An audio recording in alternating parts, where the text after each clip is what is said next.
So the idea of thinking about organizations for the last 20 years, like, is people. It's all about people. Okay. And we know that technology doesn't do anything on its own. I think we think that sometimes because the more comfortable we get, the more we run organizations, the more successful we become, we think that we can buy a solution.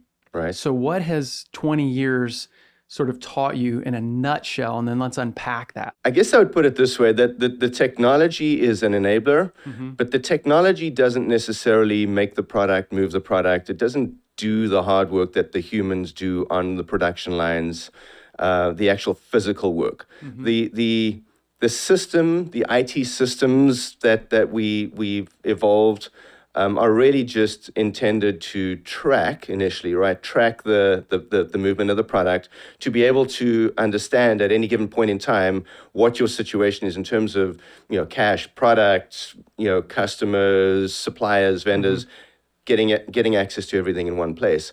And so while there's a lot of focus on that technology and that system, it's really intended as an enabler and as a record keeper. So there's a record keeping and an execution, component to it. But it in and of itself is not your supply chain. It is a mirror of that supply chain.